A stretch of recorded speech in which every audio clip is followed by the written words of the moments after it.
Le personnel de l'auberge du Croûteux va être heureux de vous proposer son menu gastronomique. Saucisses et gougères en attendant la soupe. Il a mis du temps à se déclarer parce que quand même on est plus tout jeune, quoi. Donc on a beaucoup travaillé ensemble, c'est la première fois qu'on est mari et femme. Mais en plus, on fait un couple qui fonctionne très bien. Et quand il m'a proposé le rôle, d'abord, ça m'a fait très plaisir. Puis, en disant bon sang, il a vraiment il avait vraiment écrit en pensant à moi. Alors que au-dessus de moi planait l'ombre de Françoise Rosay. Au début, avant que je commence le film, je me suis dit Françoise Rosay était tellement géniale, tout ça, cette espèce de personnage, la sinistre, fort. Et puis, en tournant, le personnage de Rose a pris le dessus. C'est quelqu'un qui est une bonne vivante, qui est plutôt souriante, avenante, bien qu'elle ait le couteau facile, elle est très avenante et elle aime son mari, elle aime ses enfants. C'est une bonne mère de famille qui a des problèmes effectivement économiques, quoi. On va tous les liquider. Mais on a toujours fait que du voyageur isolé. On n'a jamais fait de groupe. Il y a carrément une fournée de gueules, de personnages. Je dirais dans le côté, comme on avait l'habitude d'en voir avant-guerre, qui étaient les excentriques. Donc il y a Sylvie Joly, il y a Demaison, il y a plein d'acteurs comme ça. Celui qui fait Mon fils, Fred Épau. Dans Les Voyageurs, je parle même pas des jeunes premiers comme Jean-Baptiste Monnier. On a des personnages qui sont tous très très bien typés, qui sont aussi désagréables les uns que les autres, parce que bien sûr, Christian Clavier et moi, nous formons un couple d'assassins avec nos enfants. Mais il faut dire que les personnages qu'on devrait trucider ne valent guère mieux. Voilà. L'auberge du Croûteux, quel nom sympathique! Oui, je ne trouve pas ça très appétissant. Le patron a sûrement la gale. On était en train de chercher. Christian me disait, parmi tous les gens qu'on connaît, qui pourrait faire Et puis d'un seul coup, ça m'a paru évident. Mais enfin, parmi tous les gens qu'on connaît, il y a Gérard.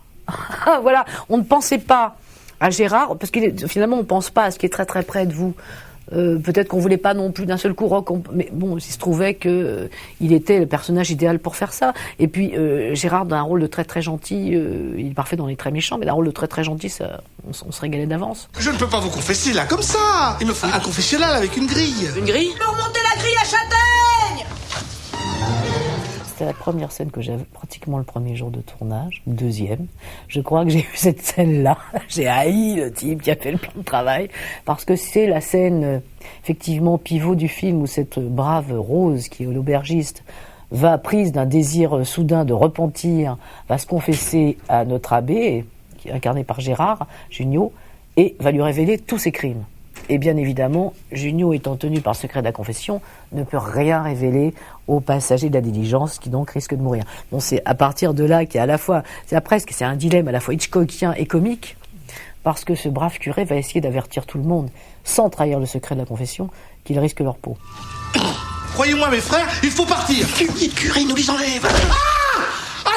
On va tout barricader.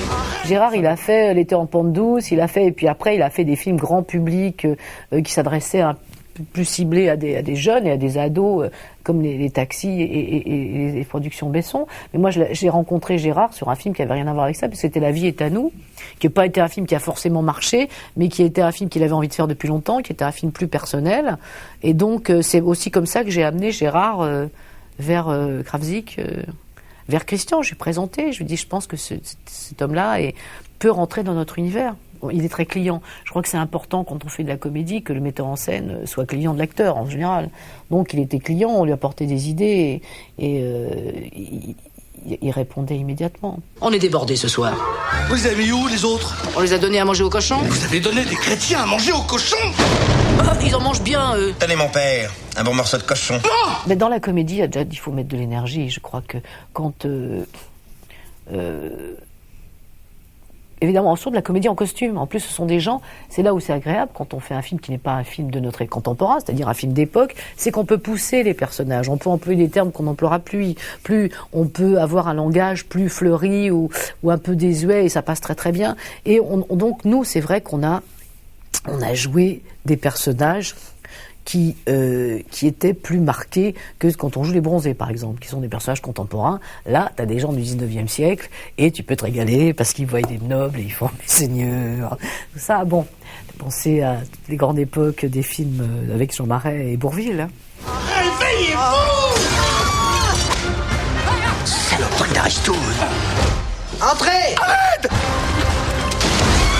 Je me rends pas bien compte de l'effet que je fais aux hommes. Non plus. Qu'est-ce qui t'a pris? Il va me mettre un petit coup de casserole, pas me massacrer. Seigneur, donnez-moi la force de tenir le secret de la confession. C'est ingrat, l'hôtellerie. Je me regarde pour les clients et résultat, ils s'en foutent.